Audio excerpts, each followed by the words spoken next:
environmental policy and urban planning. I went to Bradley University for my first semester, and I will be transferring to the University of Iowa for my second semester. I'm Daniel Halloran. I'm an environmental policy major, and I'm at the University of Chicago, or Loyola University of Chicago, excuse me. I'm Caroline. I go to University of Missouri in Columbia, and I'm majoring in journalism with an emphasis in strategic communications. I'm Carly Farnsworth. I go to the University of Iowa, and I'm majoring in journalism with an emphasis on public relations and marketing.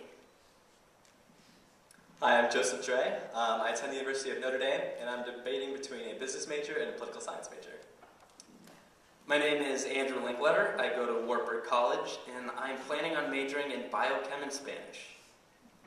I'm Zach Wheeler. I go to Gonzaga University, and I'm studying engineering management. I'm Alex Smith. I go to UNI, and I'm majoring in accounting and finance. I'm Matthew Maternis. I go to Creighton University, and I'm majoring in political science and history. I'm Colette Schief. I go to the University of Maryland, and I am a linguistics and German double major. I'm Kate Corder. I go to Fordham University. Yep, that's where I go, Rose Hill. And I'm majoring in either history or anthropology. I'm Mitchell Tilgis. I go to St. Ambrose University, and I'm majoring in biology pre-physician's assistant. I'm Stevie LeWarn. I go to New York University, and I'm studying musical theater. I'm Riley Bertram, and I go to Drake, and I'm a health science major.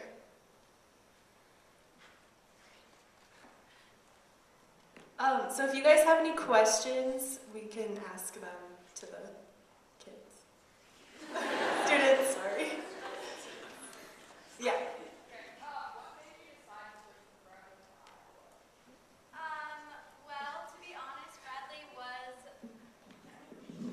Bradley was my Plan B school, and because everything just doesn't work out sometimes, and so I went in with like a positive attitude, but in the end it was just smaller than I anticipated and also didn't have my exact major, so.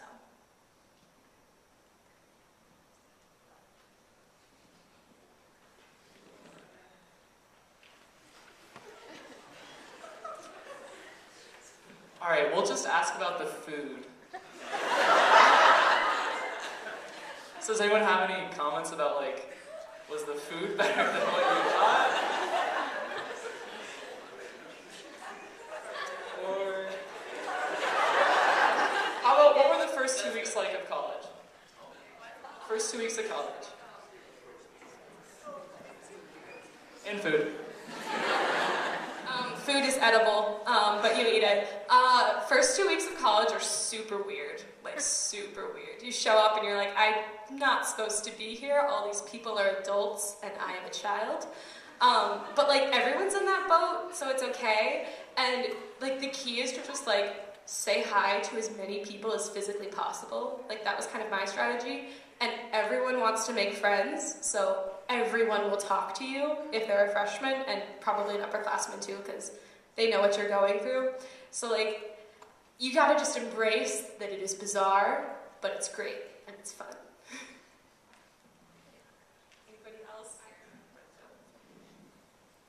So I play soccer at Drake, and so I was actually on campus in July, which was really nice because I got like the soccer thing figured out and I got to meet my teammates, and so I had friends kind of before actually starting college.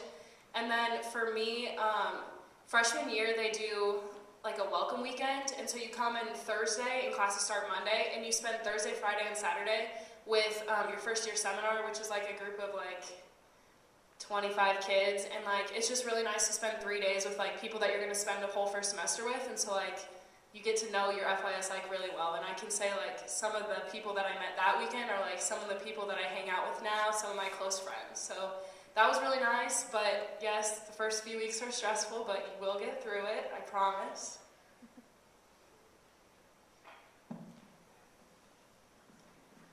So yeah, Maryland has a welcome weekend as well for freshmen, and the only thing that I can say is like go to as many of the stupid activities as possible, because other people will go to the stupid activities and they will also think they are stupid, and then you can bond over how stupid they are. Just like spend as little time in your dorm as you can in the first 2 weeks, because if you get into the habit of just staying in your dorm all day when you don't have class, then that's all you will ever do, and you will just watch Netflix and never talk to anybody else, ever.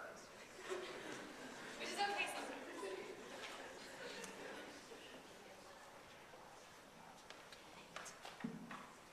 So if you guys could tell us like ways that, like how to know that college is a good fit for you, or like more ways about how you got adjusted to the different lifestyle.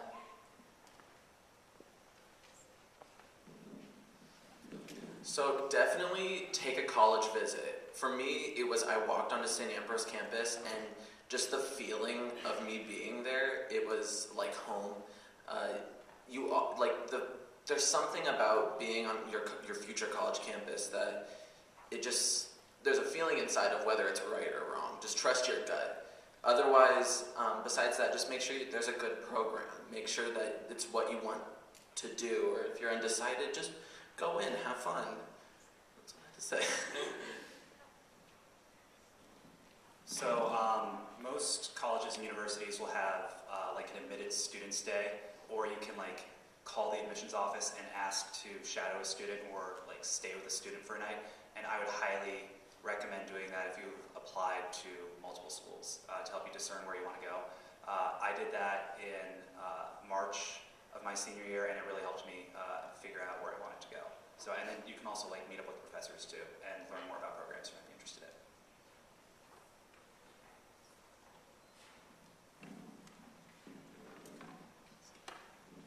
I know from Mizzou that we don't have what Matt was just talking about, but I highly suggest, especially if you're looking at any big state schools, that any Dowling students that go there, I suggest like texting them or getting in contact with them and staying with them for a night, just like seeing how it is. You could even go to classes with them because professors usually don't care. So. And lastly, just be open to private schools and state schools, because I really limited myself to pretty much only private schools and didn't really look at opportunities at other ones. So kind of get those large schools and those smaller schools in the mix. So. Okay, so looking back, if you guys were deciding between like a few different colleges, what was like that deciding factor for you? Or maybe what was that process like of narrowing down colleges?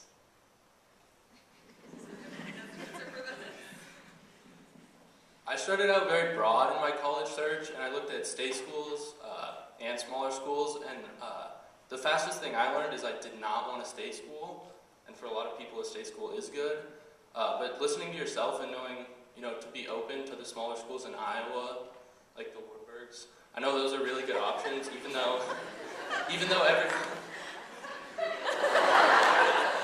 everyone just seems to have all my friends are going to Iowa State, Iowa, and I think it's just good to stay open to all the other places. I'd say a big factor for me when I was deciding was scholarship money. And if you look at a lot of big state schools, they will give out a lot more in scholarship money than private schools because they have a lot more donors. So I would say scholarship money was a big thing for me. I forgot the question, so I'm just going to pass the mic over to Colette. Thanks, Matthew.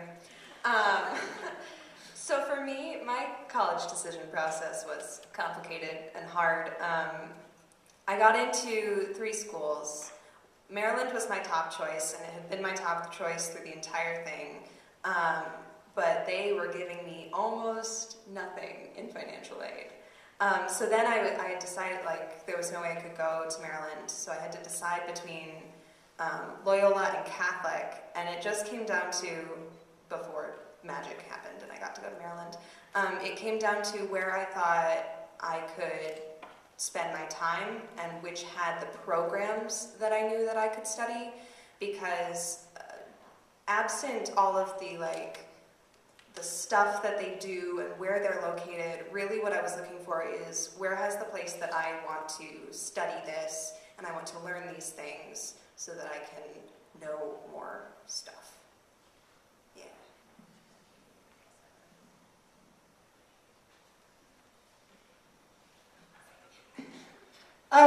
Sorry. If you guys went in with any AP credits or DMAT credits from high school, did those transfer and did those help you? Were they worth taking now? So at St. Ambrose, everything is an A to A transfer. So you get all of your DMAC credits transfer right over to your transcript, which is really nice. That's rare. So cherish it if you have that. But it really did help, even though with my, I had a lot of Spanish credits that transferred in, but it didn't really do anything for my major per se, but it knocked out some of my gen eds and I didn't have to take a foreign language or my math class, for instance. So it's really nice that those transfer in, and then also at the end of the semester, they go into your overall GPA. So it actually was like a GPA boost for me. So they're nice. So none of mine transferred, but I wouldn't say that they're not useful because they make you a competitive, what's the word, applicant. Yes, and they boost your GPA, things like that. I know that sounds petty, but that's true. And you're learning more, right? So I say your APs are still very important.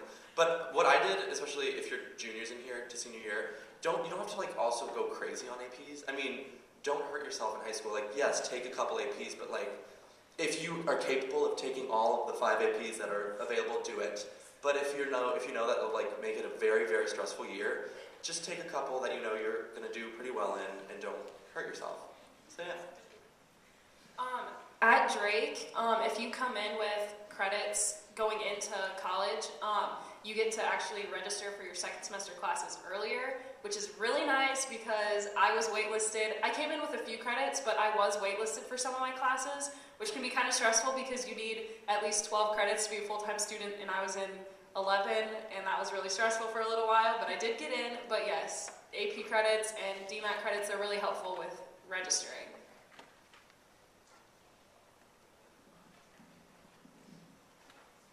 So at UNI, they take pretty much any credit you get in high school. So DMAC, AP, whatever. And it is helpful, someone said down there about registering for classes. But I would also recommend, if you're not doing well in a high school class, I would not recommend taking it for college credit, because I've met many people that came in with college credit through high school, and they might have had a 2.5 GPA, and now they want to go to med school. And those classes can come back to haunt you. So I would also be weary about taking so many credits and trying to overwhelm yourself.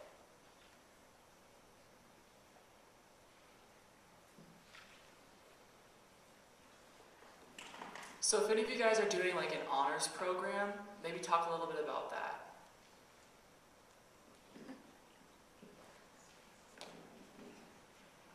Yeah, so I'm in a program at Fordham called Midrisa, and I love it. It's fantastic. So pretty much what it is you get to live in the nicest dorms on campus, not just the nicest freshman dorms, the nicest dorms, which is really nice. And then you take an honors class just with kids in your building, and there's this really wonderful community that I found, because going into college, I knew I wanted to not work really hard, but academics have always been something I enjoyed. So it's just been a great experience, and if that is something you're interested in, it's awesome. It's a really great way to make close friends really easily, and we got to have a professor who usually only teaches seniors.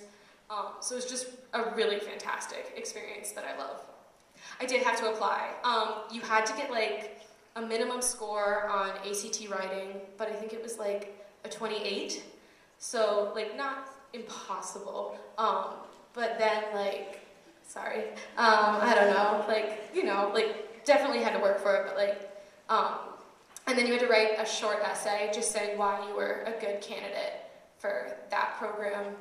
And I go back and read mine, and it was not very good. But it was it was rolling, so the sooner you applied, you probably got in, and I literally clicked submit the second it opened. So just looking at things like that, yeah.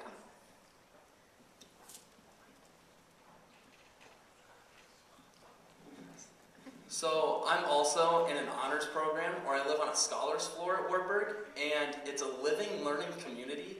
So basically everyone on my floor, we're all in the same class for this, and in order to do it, you just had to write some essays and go through this pretty sweet interview process. And it has a lot of benefits where you get to, you're on a closer level with the teachers, I would say, because they almost expect more out of you. But then if you just show a little initiative, go talk to them, say, hey, can you help me out with this? They'll want to be your best friend also. So the program has a lot to offer, and I think that if there are any extracurricular programs like an honors program or a service program or something like that, just apply for it because you typically get more money from it, and you're able to just initially have a core group of friends when you start out school. So you have some connections to make on campus initially also.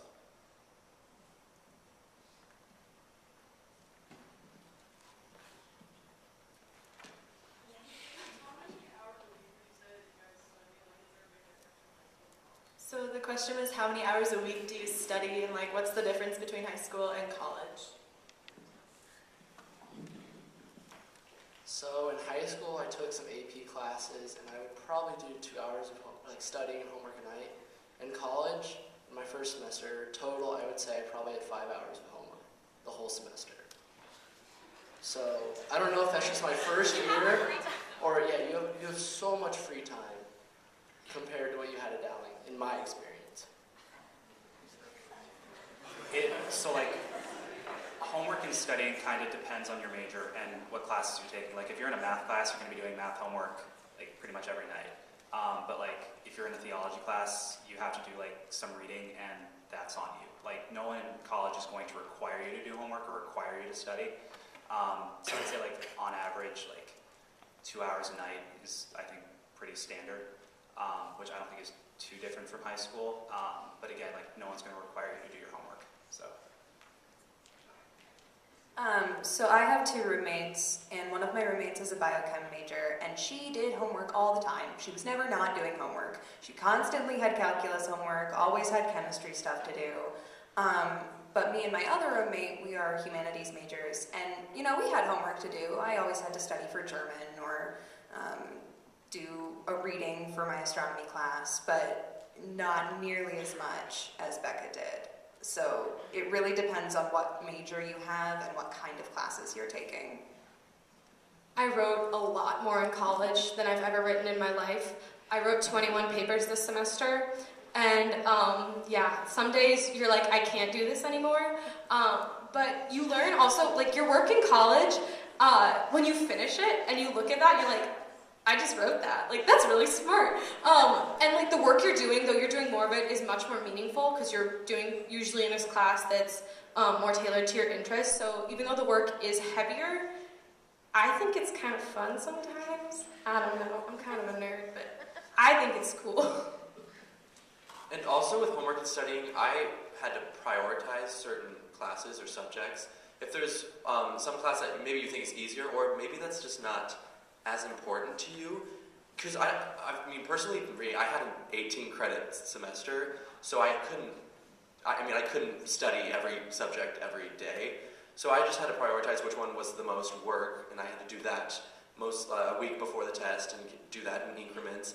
But like I could still do like study for the 2 credit whatever course the night before and be fine.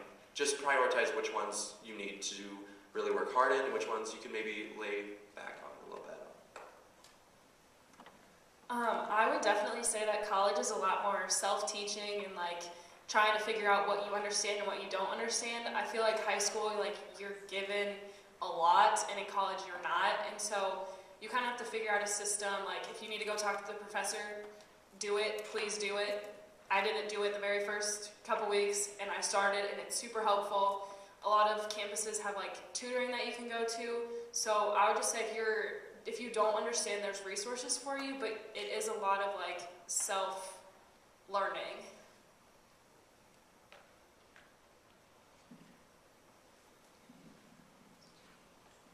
At Gonzaga, for my engineering major, I like Stevie, had 18 credits a semester, and the biggest thing I learned right away is do things in advance. A lot of times your teachers will give you a schedule for the whole semester.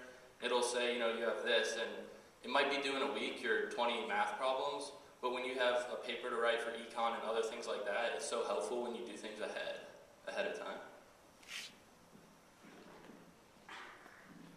Kind of going off of what Riley was saying, high school was a lot of busy work, and I noticed in college it's a lot more like papers and tests. And things that you need to work on in advance, and a lot of that comes with time management too. So like if you know that you have 3 tests the next week, which is a lot of times tests will fall like in the same weeks, pick out the classes that are the hardest for you, go see those teachers weeks in advance, or like figure out what chapters you need the most help with. Yeah, so that goes with time management.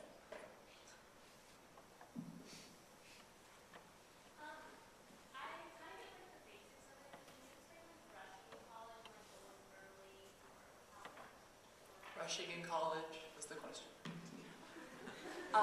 Okay, so for Mizzou, Greek life is pretty big, and I went through sorority recruitment, and it was the first week before classes started. So I went in like mid-August, early August, and so I'll give kind of like a brief explanation of it. If you want to talk about it more, I can tell you more after. But so basically, it's just a week long, and there's rounds of it. So you start out going to the most houses, which is all of them on campus, and then you kind of just like work your way through, and you pick the houses that you want, but the houses are also picking you. So it's like, they say the mutual. But yeah, so you're going through, when you go through each houses, you're just talking to girls, you're getting to know them. They're getting to know you. It's just, I don't know, it's really weird, but it definitely works out in the end, I say. So I can tell you more after though. And for guys, I don't know if anyone is in a fraternity, but for guys I know at Mizzou, it's a lot more informal. So what you'll do is, I think Iowa and Iowa State are similar too, but the guys in the summer will, like in the summers leading up to school, you can kind of just like get in contact with them. If you know people that go there, then for guys I say like contact them if you think you would want to be in their house. Otherwise, I know for Mizzou they have a day in the summer that it is formal fraternity recruitment, so you can go and like actually go to each house and visit them and stuff, but it's just kind of up to you. It's just a lot more laid back.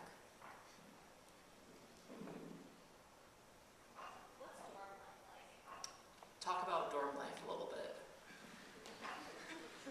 So I go to the University of Iowa, and I live in Burge, and if you know what Burge is, like definitely the grossest dorm on campus, and just a lot of interesting things have happened there for me, just like coming home, and just like on the weekends you see a lot of really interesting things at Burge.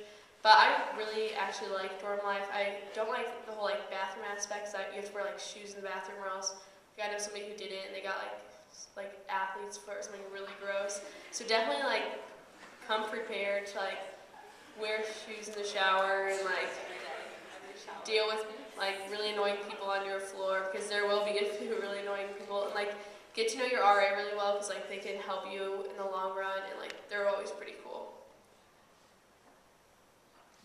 I'm in an all-girls dorm, and I love it. So for any girls that are going to schools that offer that, I highly suggest it, just because I think it's cleaner and quieter, and no offense, guys, but yeah, it's definitely quieter, especially on weekends and stuff. I don't know.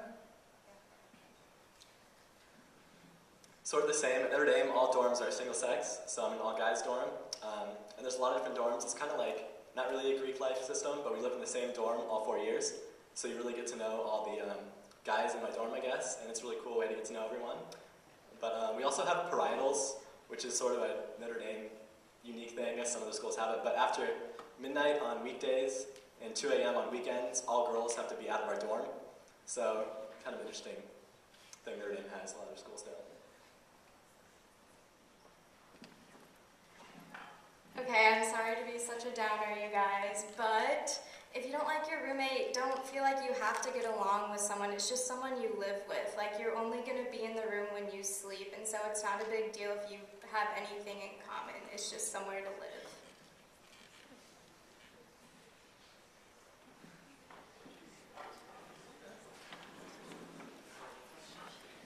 So I'm in the honors dorm at Ambrose, and in that dorm, it's actually all classes. So you have anywhere from freshmen to seniors. And it's actually really cool because we have a system in it where it's called Big, Middle, Little. And you get paired with, me as a freshman, I get paired with a sophomore, junior, and then a senior. And they are people that I can like just walk up to, go to their room, we can have coffee, we can go like out to eat. And they just basically give me advice on anything that I want to know, which is really nice. So my advice, if you don't have that in your halls, just find an upperclassman that can help you with that, and it's really great.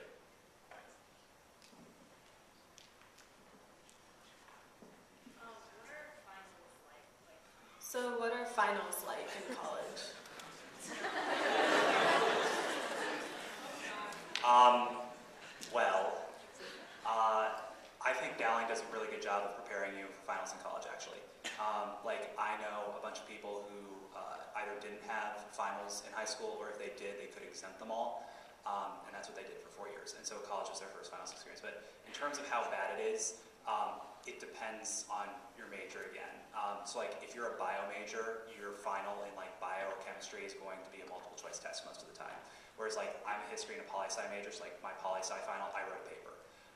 And I think that's pretty like similar at most schools. So it's not always going to be a multiple choice test like it is here at Dowling. For a lot of the classes in like the humanities, you're going to be writing a paper and that'll be your final. In terms of difficulty, if you just give yourself time to study and write, it's not that bad. I would recommend drinking coffee though. That will get you through finals, but otherwise it's not too bad if you pace yourself.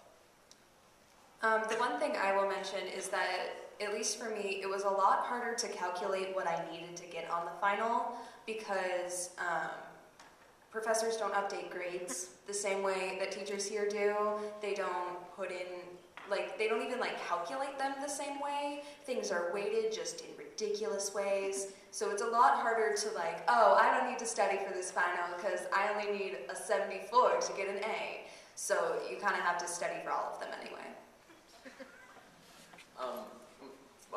Fortunately for me this year, I only had 2 finals. The rest of my classes were like papers and projects. So the week before finals was actually what we all called Hell Week, but it was really bad. I mean, in the sense of like work, it was really hard. So going into finals, we said it earlier, but just be proactive, get all of your stuff done. If you know you have a final paper coming up, write half of it. If you have a project coming up, do half of it, at least like the week before, so at least you know you have somewhere to go, you know you have a start, you're not like trying to do it the Thursday before it's due on a Friday morning. So, and then you'll get some sleep, so. So I took both chemistry and biology this semester, and they would always plan their tests so that we'd take a chem test one week and then the next week we'd take a bio test. And then finals week came around and I took my bio final on Monday and my chem final on Tuesday, and that was really stressful. So for me, finals week was awful. The week before finals week was awful, but like, if you manage your time and you study a little bit each day leading up to each test, it will make your life so much easier. And my biggest thing with finals, but also this goes throughout all of your college experience, I guess, was that I was making sure that I was getting sleep and being very healthy during finals week, because I think it's a time that if your body and mind aren't in the right state, then you will not perform well on your tests. So I made that a priority, and that's a choice that you can make. So there would be nights where I was like, I could stay up an extra 2 hours and only get 4 hours of sleep, but no, I'm going to get the 7 hours of sleep and wake up and have a wonderful test, and it works out. I don't know, that's how I did it, and I just think health was my priority over that week.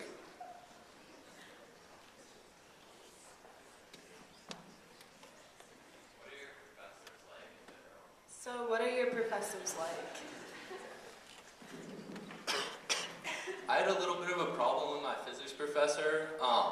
It was the day before the final, and I had a few questions about problems I had been working on. I went in to talk to him, and he was a really nice guy, but he also told me when I was in there that I could get anywhere from a D to an A in the class based on my final.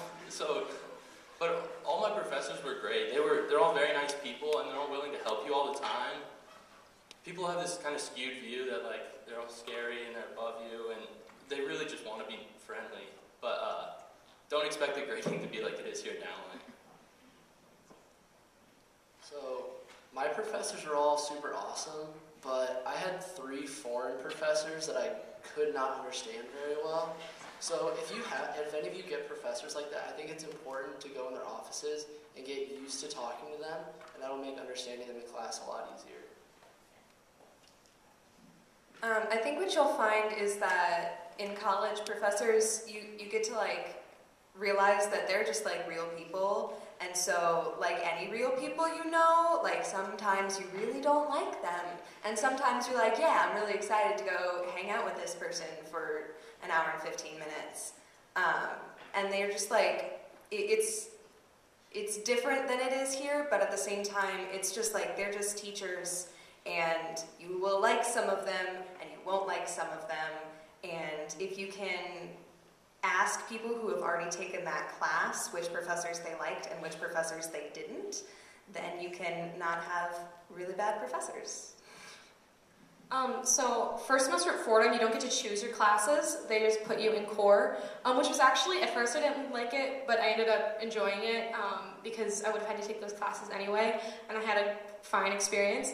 But they put me in computer science as my math requirement, and it was literally like learning how to like code, and it was bad because I can't do that.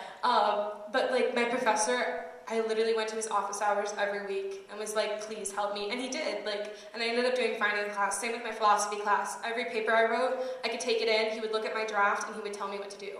But then, like, I had this history professor who, like, is my favorite person I've ever met. Like, she's literally, like, one of those people where you're like, how are you real? Like, she's lived in all these countries, and she has, like, her children are trilingual, and she's just amazing. Like, literally amazing. And she would talk so fast in class that, like, your hands would hurt afterwards, but, like, your mind was just blown. So, like, you'll find, somewhere down the line in college, you'll find a professor who's like that for you, and you'll find ones who confuse you and make no sense, but then you'll be done with them, and that's fine.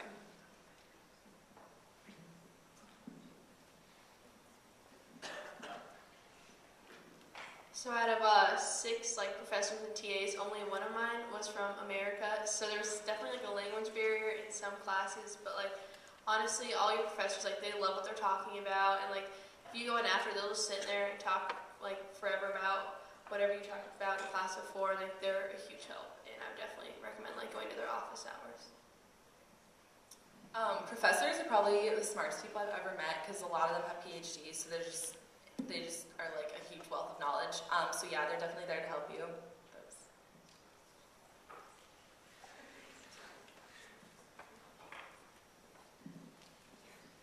Yeah, so in college, like, getting to know your professors is on you. Like, in high school, your teachers kind of have to know your name.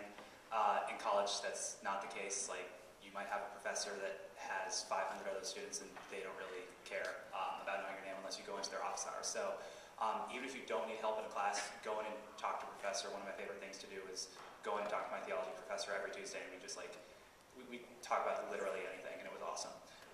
And also, in terms of like picking professors, like what professor you take for what class, talk to someone at whatever college you go to, and when you're signing up for classes for first semester freshman year and you don't know anyone and you don't know what professors to take, I'm just going to shamelessly put a plug in here, ratemyprofessor.com, use that, because you're paying for your education and you want good professors that are going to be like good teachers that help you understand what you're learning, so use that.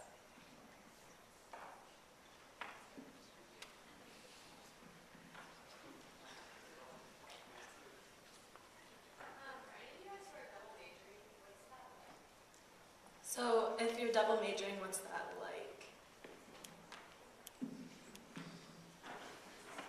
So I know at most schools that offer business majors, they make you take a business core. So if you're double majoring in 2 business-related fields, you'll be taking most of your classes would overlap anyway, which makes double majoring super easy. So that's my experience with it. It's not extra time at school. Okay, we're kind of running out of time, so if you have a question that you haven't asked and you want it asked in the next like 5 minutes, we're going to do like a speed round, so we're just like one person answer the question.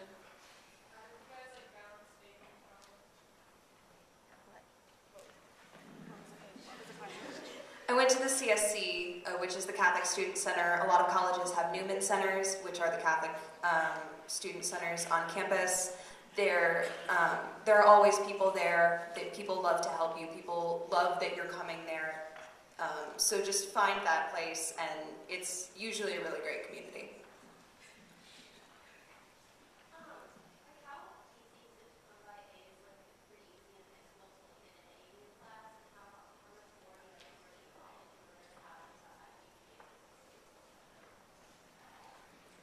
If you put in the work and you're proactive, you will get A's in your classes, for the most part.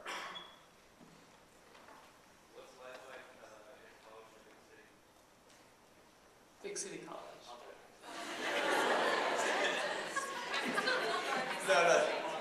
Yeah, so NYU is literally smack dab, like, Manhattan. I'm 10 blocks away from Times Square-ish.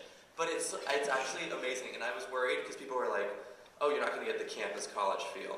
But that's, I mean, it's how you look at it. I mean, if you wanted to be in fraternities or sororities, the big city colleges still have them. They're just not in houses. It's more apartments you think of.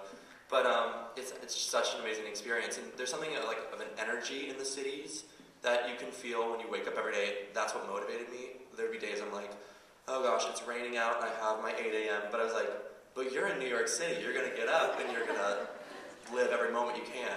So yeah, just find your motivation in any, like, city or just campus, college. I think waking up every day and putting a motivation or an inspiration that you want to get done that day can really help you in the long run. Yeah, being in New York is amazing. I wake up every morning and I'm like, wow, oh my gosh, I'm here. Like, same thing, it's awesome. But Fordham is in the Bronx, and it's a gated campus, so it's beautiful and safe and green and a very traditional college campus.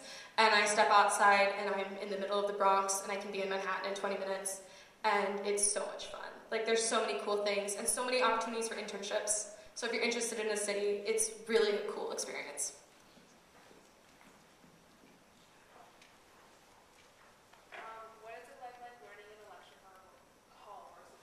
Lecture hall versus classroom.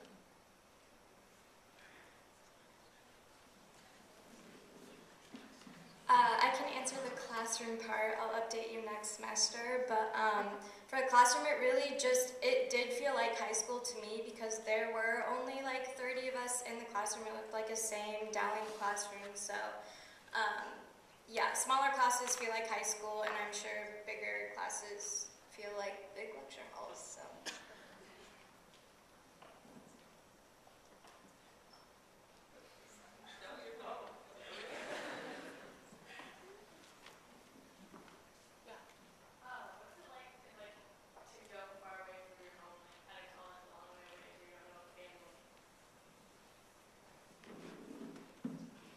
It was something really exciting for me. I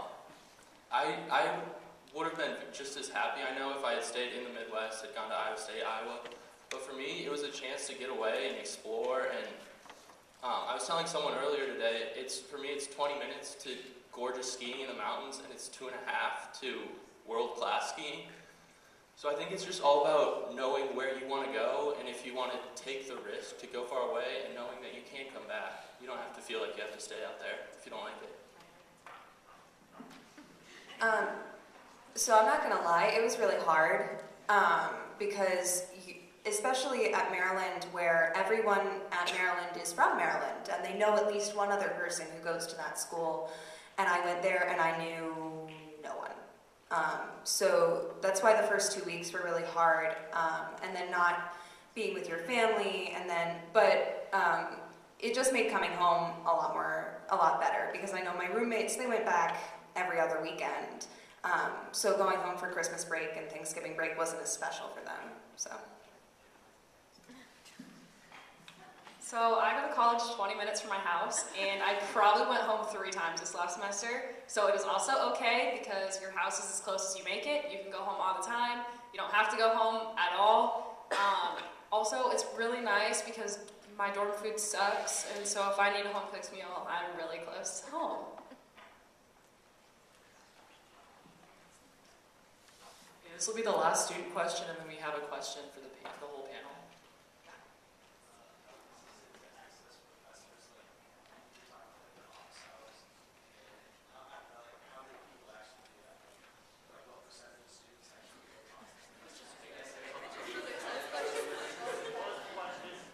Okay, so yeah, a lot of them have.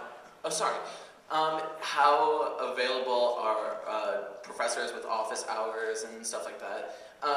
At Ambrose, every teacher has to have 2 days of 2 hours. That's what they have to do. They are 9 times out of 10 in there more than that. I had a biology professor that I had a bad biology partner, and he sat in there for 4 hours and helped me with my final project. So they are there to help you most of the time. And if you email them or go in during their office hours, they can help you. Surprisingly, not a lot of people take advantage of it, so they're pretty open all the time if you put forth like an email or kind of just go in during their office hours. So.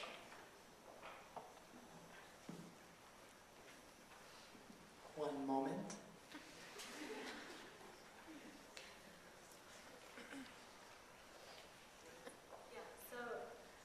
So is there anything that you wish you would have known before you went into college, or like whether that be like classes or just like information or I don't know, whatever, just something that you wish you would have known? If you don't have glasses right now, you will get them. You will be reading so much that your eyes will just like give up on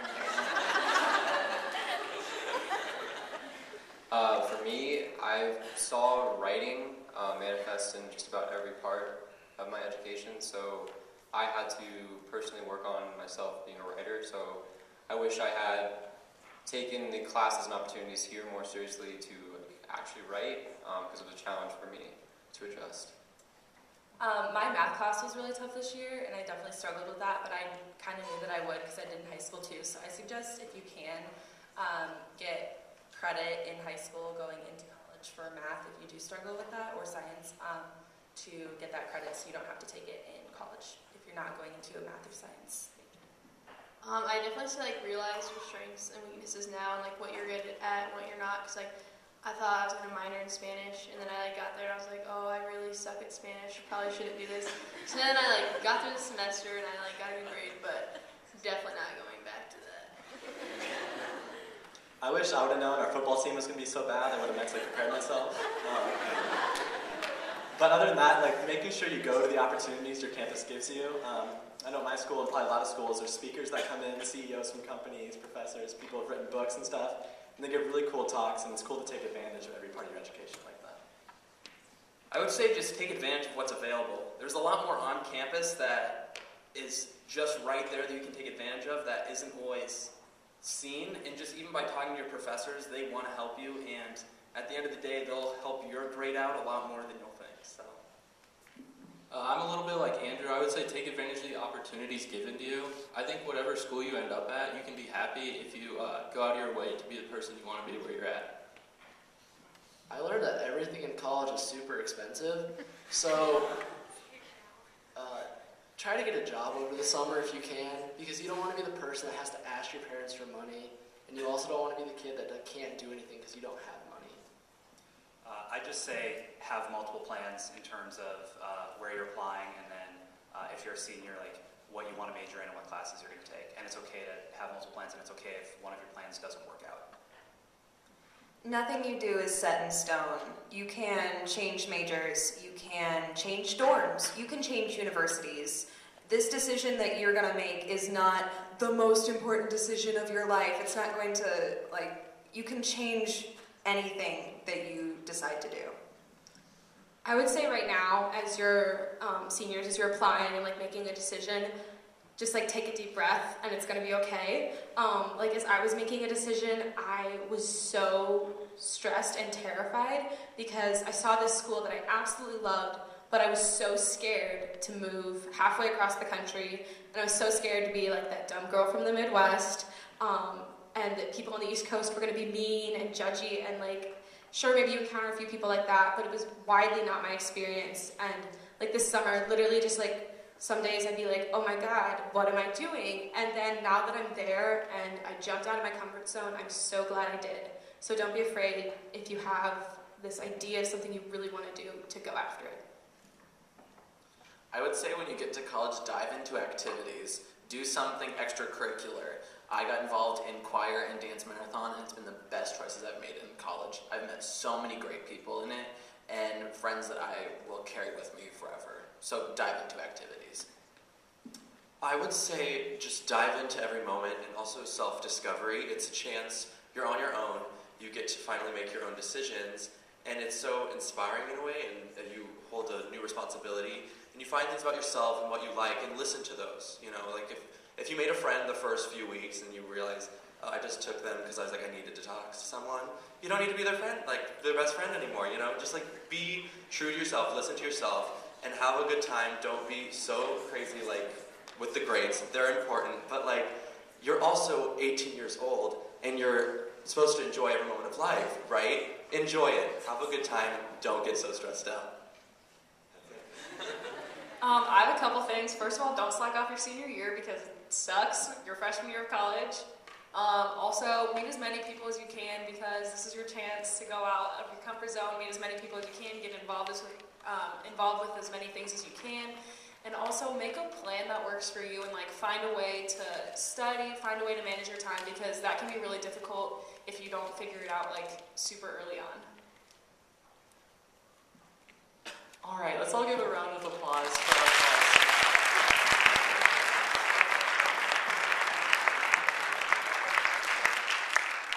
Okay, so now we're going to do a little raffle for some college